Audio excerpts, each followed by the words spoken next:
அனைவருக்கும் வணக்கம். தமிழக பள்ளியில் ஹைடெக் லேப் அப்படின்னு ஒன்று இருக்குது. ஹைடெக் லேப்னா என்ன? உயர் தொழில்நுட்ப கணினி ஆய்வகம்.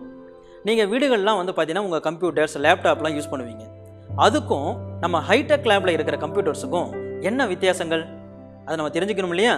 வாங்க, அதில் என்னென்ன ஹார்ட்வேர்ஸ் இருக்குது, என்னென்ன சாஃப்ட்வேர்ஸ் இருக்குது அப்படின்னு ஒரு சில அடிப்படையான தகவல்களை பார்க்கலாம்.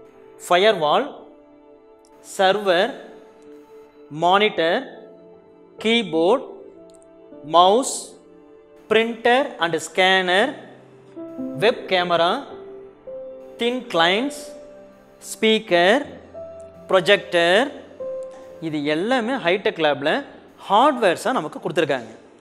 நம்ம அடுத்த படிநிலையில் இந்த சர்வர் கம்ப்யூட்டர்லேயும் சரி, தின் கிளைண்ட்ஸ்லேயும் சரி என்னென்ன சாஃப்ட்வேர்ஸ் கொடுத்துருக்காங்க அப்படின்றத பார்க்கலாமா? பொதுவாக நம்ம வீடுகளில் என்ன ஆப்ரேட்டிங் சிஸ்டம் யூஸ் பண்ணிகிட்ருப்போம்? விண்டோஸ் ஆப்ரேட்டிங் சிஸ்டம் யூஸ் பண்ணுறது தான் நம்ம வீடுகளில் யூஸ் பண்ணிகிட்ருப்போம். ஆஃபீஸ் டூல்ஸாக பார்த்தீங்கன்னா நம்ம மைக்ரோசாஃப்ட்டை பயன்படுத்தி தான் பார்த்தீங்கன்னா ஆஃபீஸ் டூல்ஸை யூஸ் பண்ணிகிட்ருப்போம். இதுக்கெல்லாம் முற்றிலும் மாறுபட்டது தான் நம்ம ஹைடெக் லேப், நமது அரசு பள்ளிகளில் இருக்கிற அந்த ஹைடெக் லேப். இந்த ஹைடெக் லேபில் என்ன ஆப்ரேட்டிங் சிஸ்டம் இருக்குது பார்க்கலாம் வாங்க. அப்ளிகேஷன்ஸ் அப்படின்றதுல போனீங்கன்னா சிஸ்டம் டூல் அப்படின்றதுல BOSS பாஸ் சாஃப்ட்வேர் அப்படின்றதுல தான் நமக்கு இயங்கிட்டு இருக்கு. ஹைடெக் லேபில் இருக்கிற OS என்ன அப்படின்னு பார்த்தீங்கன்னா பாஸ் சாஃப்ட்வேர் அப்படின்றது இயங்கிட்டு இருக்கு. இதில் என்னென்ன சாஃப்ட்வேர்ஸ்லாம் இருக்குது அப்படின்றத பார்க்குறதுக்கு முன்னாடி இதில் என்ன சாஃப்ட்வேர்ஸ் நம்ம பயன்படுத்திகிட்டு இருக்கோம் அப்படின்றத நம்ம தெரிஞ்சுக்கணும். என்ன சாஃப்ட்வேர்ஸை பயன்படுத்திகிட்டு இருக்கோம்? முற்றிலும் மாறுபட்டதுன்னு வேறு நம்ம சொல்லியிருக்கோமாச்சு. என்னவா இருக்கும்? எஸ், இங்கே ஹைடெக் லேபில் நம்ம யூஸ் பண்ணிகிட்டு இருக்க எல்லா சாஃப்ட்வேர்ஸுமே பார்த்தீங்கன்னா ஃப்ரீ அண்டு ஓப்பன் சோர்ஸ் சாஃப்ட்வேர்ஸை மட்டும்தான் அவங்க இன்ஸ்டால் பண்ணியிருக்காங்க. அதை மட்டும்தான் நம்ம யூஸ் பண்ணிகிட்டு இருக்கோம். மாணவர்களுக்கும் அதை தான் நம்ம பயன்படுத்திகிட்டு இருக்கோம். என்னென்ன ஃபாஸ்ட் டூல்ஸ் இங்கே இருக்குது அப்படின்றத நம்ம ஒவ்வொன்றா பார்ப்போம் வாங்க. இதில் முதல்ல பார்த்தீங்கன்னா மானிட்டரில் உங்களுக்கு அப்ளிகேஷன்ஸ் அப்படின்ற ஒரு தலைப்பு ஒன்று இருக்கும், பிளேசஸ் அப்படின்னு ஒரு தலைப்பு இருக்கும். அப்ளிகேஷன்ஸ் அப்படின்றதுல என்னென்னலாம் இருக்குது அப்படின்றத பார்ப்போம். ஃபர்ஸ்ட் ஒன்று பார்த்தீங்கன்னா ஃபேவரட்ஸ் அப்படின்னு இருக்குது. இந்த ஃபேவரட்ஸ் அப்படின்றதுல நீங்கள் அடிக்கடி யூஸ் பண்ண அப்ளிகேஷன்ஸ் பார்த்தீங்கன்னா ஆட்டோமேட்டிக்காக உங்களுக்கு ஆர்டராக அங்கே இருக்கும். ஸோ அதை தான் நம்ம ஃபேவரட்ஸ் அப்படின்னு சொல்கிறோம். அடுத்து பார்த்தீங்கன்னா அக்சசரிஸ் அப்படின்னு இருக்குது. அதில் பார்த்தீங்கன்னா உங்களுக்கு கிளாம் TK அப்படின்னு கொடுத்துருக்காங்க. இது நம்ம ஹைடெக் லேப் இருக்கிற சிஸ்டம் பார்த்தீங்கன்னா ஆன்டி வைரஸ் சாஃப்ட்வேர் போட்டிருக்காங்க. அதனுடைய நேம் தான் கிளாம் TK அப்படின்றது. அடுத்து பார்த்தீங்கன்னா டிக்ஷனரி, இங்கிலீஷ் லாங்குவேஜ் டீச்சர்ஸ்க்கு பார்த்தீங்கன்னா ஸ்டூடெண்ட்ஸுக்கு யூஸ் பண்ணுற மாதிரி டிக்ஷனரி கொடுத்துருக்காங்க.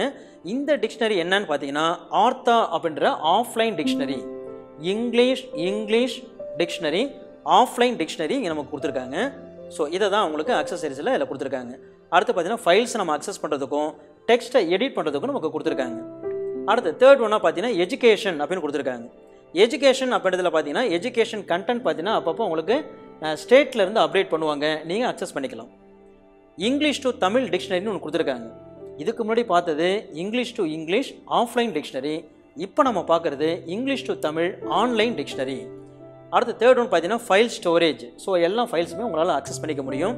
அடுத்து பார்த்தீங்கன்னா மேக்ஸை ரொம்ப எளிமையான முறையில் கற்றுக்கிறதுக்கு ஜியோஜிப்ரா கொடுத்துருக்காங்க, K-Branch கொடுத்துருக்காங்க, டக்ஸ் மேத் கொடுத்துருக்காங்க, டக்ஸ் டைப்பிங் அப்படின்ற சாஃப்ட்வேர்ஸ் எல்லாமே கொடுத்துருக்காங்க. அடுத்து பார்த்தீங்கன்னா கிராஃபிக்ஸ் அப்படின்றதுல பார்த்தீங்கன்னா நமக்கு இமேஜ் சாஃப்ட்வேர் கொடுத்துருக்காங்க. அடுத்து டிராயிங் டூல் கொடுத்துருக்காங்க. அடுத்தது ஸ்கேனிங் சாஃப்ட்வேர் வேறு கொடுத்துருக்காங்க. இதை யூஸ் பண்ணி நம்ம நிறைய மாணவர்களுக்கு சொல்லித்தர முடியும். இன்டர்நெட் அப்படின்ற தலைப்பில் பார்த்தீங்கன்னா உங்களுக்கு ஃபயர்ஃபாக்ஸ் வெப் ப்ரௌசர், அதுக்கடுத்து பார்த்தீங்கன்னா கூகுள் குரோம் அப்படின்றது கொடுத்துருக்காங்க. தேர்ட் ஒன்னா பார்த்தீங்கன்னா நமக்கு லின்ஃபோன் அப்படின்றது கொடுத்துருக்காங்க. லின்ஃபோன் அப்படின்ற சாஃப்ட்வேர் எதுக்காக அப்படின்னு பார்த்தீங்கன்னா வெப் கேமரா அக்சஸ் பண்ணுறதுக்காக இந்த லின்ஃபோன் அப்படின்ற சாஃப்ட்வேரை கொடுத்துருக்காங்க. அடுத்து பார்த்தீங்கன்னா ஸ்கைப் அப்படின்றது கொடுத்துருக்காங்க. மற்ற மாவட்ட மாணவர்களோட, மற்ற பள்ளி மாணவர்களோட நம்ம வீடியோ கான்ஃபரன்ஸ் மூலயமா நம்ம கருத்துக்களை பரிமாற்றம் செய்வதற்காக பார்த்தீங்கன்னா நமக்கு ஸ்கைப் சாஃப்ட்வேர் அப்படின்றது அழகாக அப்டேட் பண்ணி கொடுத்துருக்காங்க. அதுக்கடுத்து பார்த்தீங்கன்னா முக்கியமானது நம்ம ஏற்கனவே சொன்னோம் பார்த்தீங்களா, வீட்டில் நம்ம என்ன டூல்ஸை யூஸ் பண்ணிகிட்ருக்கோம்? மைக்ரோசாஃப்ட் ஆஃபீஸை யூஸ் பண்ணிகிட்ருக்கோம். இங்கே பார்த்தீங்கன்னா நமக்கு ஃப்ரீ டூலாக, அதாவது ஃப்ரீ அண்டு ஓப்பன் சோர்ஸ் டூலாக இருக்கிற ஆஃபீஸ் டூல்ஸை கொடுத்துருக்காங்க. என்னன்னு பார்த்தீங்கன்னா லிப்ரே ஆஃபீஸ் அப்படின்றத கொடுத்துருக்காங்க. இங்கே பாருங்கள், லிப்ரே ஆஃபீஸ் பேஸ் கொடுத்துருக்காங்க. அடுத்து கேல்ஷி அப்படின்றது கொடுத்துருக்காங்க. கேல்ஷின்னா என்னங்க? நமக்கு ஸ்ப்ரெட்ஷீட். அடுத்து பார்த்தீங்கன்னா டிராயிங் டூல் கொடுத்துருக்காங்க இதில். அடுத்து இம்ப்ரெஸ், பவர் பாயிண்ட் ப்ரெசன்டேஷனுக்கு இந்த டூலை யூஸ் பண்ணிக்கலாம். அடுத்து ரைட்டர், வேர்ட் டாக்குமெண்ட் பண்ணுறதுக்காக இதை யூஸ் பண்ணிக்கலாம். என்னங்க இல்லை நம்ம ஹைடெக் லேபில் எல்லாமே ஃப்ரீயாக இருக்குது. அடுத்தது பாருங்கள், ப்ரோக்ராமிங் அப்படின்ல பார்த்தீங்கன்னா அஞ்சுதா அப்படின்றத ஒரு அட்வான்ஸ்டு ஒரு சாஃப்ட்வேர் கொடுத்துருக்காங்க. அடுத்தது சயின்ஸ் சப்ஜெக்ட் நிறைய விஷயங்களை தெரிஞ்சுக்கிறதுக்கு இங்கே பாருங்கள், நமக்கு ஈஸி கெமிக்கல் ஸ்ட்ரக்சரை பற்றி கொடுத்துருக்காங்க, கே அல்ஜீப்ராவை பற்றி கொடுத்துருக்காங்க, கால்சியம் அப்படின்ற ஒரு அட்வான்ஸ்டு சாஃப்ட்வேரை இங்கே கொடுத்துருக்காங்க. இதை நம்ம என்ன பண்ணலாம், ஃப்ரீயாகவே அழகாக லேர்ன் பண்ணிக்க முடியும். அடுத்து பார்த்தீங்கன்னா சவுண்ட் அண்ட் வீடியோ அப்படின்றதுல பார்த்தீங்கன்னா நமக்கு என்ன கொடுத்துருக்காங்க, K3B அப்படின்னு கொடுத்துருக்காங்க. K3B அப்படின்றது பார்த்தீங்கன்னா நமக்கு டிவிடி ரைட்டர் அப்படின்ற ஒரு அப்ளிகேஷனை கொடுத்துருக்காங்க. அடுத்து பார்த்தீங்கன்னா VLC மீடியா பிளேயர் வந்து பார்த்தீங்கன்னா ஆடியோவையும் வீடியோவையும் ப்ளே பண்ணுறதுக்காக ஒரு அப்ளிகேஷன் நம்ம கொடுத்துருக்காங்க. அடுத்து பார்த்தீங்கன்னா சிஸ்டம் டூல் அப்படின்னு கொடுத்துருக்காங்க. இது எல்லாமே சாஃப்ட்வேர் சம்மந்தப்பட்டதும் அடுத்து செட்டிங்ஸ் சம்மந்தப்பட்டதும். இதில் தேவையான செட்டிங்ஸை நீங்கள் மாற்றணும் அப்படின்னா நீங்கள் அழகாக மாற்றிக்கலாம். இல்லைன்னா டிஃபால்ட்டாக என்னென்ன செட்டிங்ஸ் இருக்கோ அதை வச்சு நீங்கள் அழகாக பயன்படுத்த முடியும். அடுத்து பார்த்தீங்கன்னா யூட்டிலிட்டிஸ் அப்படின்னு கொடுத்துருக்காங்க. யூட்டிலிட்டிஸ்லேயும் பார்த்தீங்கன்னா உங்களுக்கு என்னென்ன செட்டிங்ஸ் கொடுத்துருக்காங்க, தேவையான செட்டிங்ஸ் தேவைப்பட்டால் மட்டும் நீங்கள் மாற்றுங்க, மற்றபடி டிஃபால்ட்டாக இருக்கிறத நீங்கள் விட்டுடலாம்.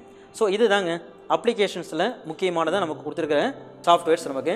அடுத்து பார்த்தீங்கன்னா பிளேசஸ் அப்படின்னு கொடுத்துருக்காங்க. பிளேசஸ்னால் என்ன, கம்ப்யூட்டரில் என்னென்ன இடங்கள்லாம் இருக்குது அப்படின்னு பார்க்க போகிறோம். பாருங்கள், ஃபஸ்ட்டு பாருங்கள் ஹோம் அப்படின்னு கொடுத்துருக்காங்க. ஸோ டெஸ்க்டாப் அப்படின்னா டெஸ்க்டாப்பில் என்னெல்லாம் வச்சுருக்கலாம்னு சொல்லி நம்ம அழகாக கிளிக் பண்ணி பார்த்துக்க முடியும். ஸோ அதை தான் நம்ம டெஸ்க்டாப் அப்படின்னு சொல்கிறோம். ஸோ பிளேசஸில் அடுத்து பார்த்தீங்கன்னா டாக்குமெண்ட். ஸோ டாக்குமெண்ட்டை ஆக்சஸ் பண்ணிக்கலாம் நீங்கள். அடுத்து டவுன்லோட்ஸில் நீங்கள் ஃபயர்ஃபாக்ஸ் ப்ரௌசரில் எதெல்லாம் நீங்கள் டவுன்லோட் பண்ணியிருக்கீங்களோ ஸோ அங்கே போய்ட்டு நீங்கள் அக்சஸ் பண்ணிக்க முடியும். ஆடியோ ஃபைல்ஸை அக்சஸ் பண்ணிக்க முடியும், பிக்சர்ஸ், அடுத்தது வீடியோஸ் டேரெக்டாக உள்ளே போய் அக்சஸ் பண்ணிக்க முடியும். ஸோ இது கம்ப்யூட்டர் அப்படின்னு சொல்லி உள்ளே போனீங்கன்னா உங்கள் கம்ப்யூட்டருக்கு உள்ள ஸ்டோரேஜில் என்ன இருக்குன்றதை எல்லாமே நீங்கள் உங்களால் பார்க்க முடியும். அடுத்து பாருங்கள், மிக முக்கியமான ஒரு பகுதி ஸ்டோரேஜ் அப்படின்னு சொல்லி கொடுத்துருக்காங்க. இந்த ஸ்டோரேஜில் என்ன சார் இருக்குது அப்படின்னு பார்த்தீங்கன்னா, நீங்கள் இந்த ஸ்டோரேஜ் அப்படின்ற இடத்துல மட்டும்தான் நீங்கள் பென்ட்ரைவை வந்து பார்த்தீங்கன்னா சர்வர் கம்ப்யூட்டரில் தின் கிளைண்ட்ஸில் பென்ட்ரைவை போட்டு மாணவர்களுக்கு பிக்சர்ஸு, வீடியோ ஃபைல்ஸு, ஆடியோ ஃபைல்ஸை நீங்கள் எல்லா தின் கிளைண்ட்ஸ்லையும் ஷேர் பண்ணணும் அப்படின்னா நம்ம என்ன செய்யணும்னு பார்த்தீங்கன்னா, இந்த ஸ்டோரேஜ் அப்படின்ற இடத்துல மட்டும்தான் நீங்கள் காப்பி பண்ணி பேஸ்ட் பண்ணணும். ஸோ இங்கே நீங்கள் பேஸ்ட் பண்ணால் மட்டும்தான் எல்லா தின் கிளைண்ட்டுக்கும் அழகாக அந்த கண்டென்ட் ஷேர் ஆகும். சரிங்களா? நீங்கள் தின் கிளைண்ட்ஸில் வந்து பென்ட்ரைவை வந்து அக்சஸ் பண்ணும்போது நீங்கள் சிஸ்டமை ஆஃப் பண்ணி ஆன் பண்ணும்போது அந்த கண்டென்ட் டெலீட் ஆகிடும். ஸோ அதனால் எப்போவுமே உங்களுக்கு அந்த கண்டென்ட் இருக்கணும் அப்படின்னா ஸ்டோரேஜ் அப்படின்ற பிளேஸில் காப்பி பேஸ்ட் பண்ணுங்கள், ஆட்டோமேட்டிக்காக உங்களுக்கு தின் கிளைண்ட்ஸில் ஷேர் ஆகும் அப்படின்ற விஷயத்தை தான் இங்கே கொடுத்துருக்காங்க. ஸோ இதுதாங்க. அதுக்கடுத்து பார்த்தீங்கன்னா எஜுகேஷன் கண்டென்ட் அப்படின்னு கொடுத்துருக்காங்க. இதில் ஸ்டேட்லேருந்து நமக்கு என்னென்ன அப்டேட்டை கொடுக்குறாங்களோ அதை நமக்கு அங்கேருந்து புஷ் பண்ணுவாங்க, நம்ம இங்கே பார்த்துக்க முடியும். ஸோ இதுதாங்க முக்கியமான நமக்கு வந்து சாஃப்ட்வேர்ஸ் கொடுத்துருக்காங்க. இன்னும் ஒரு சில விஷயங்கள் நிறைய இருக்குது. இங்கே ரைட் சைட் கார்னரில் இந்த ஏரோ மார்க்கை கிளிக் பண்ணிங்க அப்படின்னா என்னென்ன ஆப்ஷன்ஸ் இருக்குது அப்படின்னு சொல்லி பார்ப்போம். இங்கே பாருங்கள், உங்கள் வேல்யூமை இங்கேவே நீங்கள் கண்ட்ரோல் பண்ணிக்கலாம். மினிமைஸ் பண்ணுறது, மேக்ஸிமைஸ் பண்ணுறதை நீங்கள் பண்ணிக்க முடியும். அடுத்தது உங்கள் ஹைடெக் லேப் வந்து பார்த்தீங்கன்னா வைஃபை இன்டர்நெட் கனெக்ஷன் எந்த நேமில் கனெக்ஷன் ஆகிருக்கு அப்படின்னு சொல்லி நீங்கள் இதை வச்சு தெரிஞ்சிக்க முடியும். அடுத்து வந்து பார்த்தீங்கன்னா உங்களுக்கு ஷட் டவுன் பண்ணுறதுக்கு இங்கேவே உங்களுக்கு ஆப்ஷன் இருக்குது. ஸோ நீங்கள் ஷட் டவுன் பண்ணிக்கலாம், ரீஸ்டார்ட் பண்ணிக்கலாம். அடுத்தது மிக முக்கியமான விஷயம் நம்ம என்ன பார்க்க போகிறோம் அப்படின்னா, நம்ம பயன்படுத்துகிற இந்த சிஸ்டமில் லாங்குவேஜை எப்படி மாற்றுறது, எனக்கு தேவையான லாங்குவேஜை எப்படி ஆட் பண்ணுறது அப்படின்றத நம்ம பார்ப்போம். இந்த செட்டிங்ஸ் அப்படின்ற ஆப்ஷனை கிளிக் பண்ணிக்கோங்க. ஸோ இங்கே நிறைய ஆப்ஷன்ஸ் இருக்குது. இந்த ஆப்ஷன்ஸை பயன்படுத்தி உங்களுக்கு தேவை அப்படின்னா இது ஒவ்வொன்றிலையும் நீங்கள் பயன்படுத்த முடியும். இதில் 5th ஒன்றா இருக்கிற ரீஜைன் அண்ட் லாங்குவேஜ் அப்படின்னு ஒன்று இருக்குது பாருங்கள். ஸோ இதை கிளிக் பண்ணிக்கலாம். இதில் லெஃப்ட் சைட் பாட்டம்ஸில் பார்த்தீங்கன்னா ப்ளஸ் சிம்பிள் கொடுத்துருக்காங்க. ஸோ இதை கிளிக் பண்ணிக்கோங்க. இதில் 3 டாட் கொடுத்துருக்காங்க, இதை கிளிக் பண்ணிக்கோங்க. இதில் அதர் அப்படின்னு ஒன்று கொடுத்துருக்காங்க பாருங்கள், இதை கிளிக் பண்ணிக்கோங்க. இப்போ என்னென்ன லாங்குவேஜ்லாம் இங்கே ஆட் பண்ணியிருக்காங்கன்னு சொல்லி நிறைய உங்களுக்கு ஷோ ஆகும். இதில் எந்த லாங்குவேஜ் உங்களுக்கு தேவையோ நீங்கள் அழகாக ஆட் பண்ணிக்க முடியும். ஃபார் எக்ஸாம்பிள் இங்கே பாருங்கள் அர்மேனியன் அப்படின்னு சொல்லியிருக்கு. ஸோ நான் இதை கிளிக் பண்ணுறேன். இங்கே கிளிக் பண்ணோடனே பாருங்கள் உங்களுக்கு ஆட் அப்படின்றது ஆப்ஷன் காட்டுது. ஸோ அந்த ஆட்ன்றதை கொடுத்துட்டிங்கன்னா உங்களுக்கு தேவையான லாங்குவேஜை நீங்கள் ஆட் பண்ணிக்க முடியும். இப்படி தாங்க நீங்கள் லாங்குவேஜை நீங்கள் ஆட் பண்ணுறது. இது ஒரு சில வழிகள். நன்றி.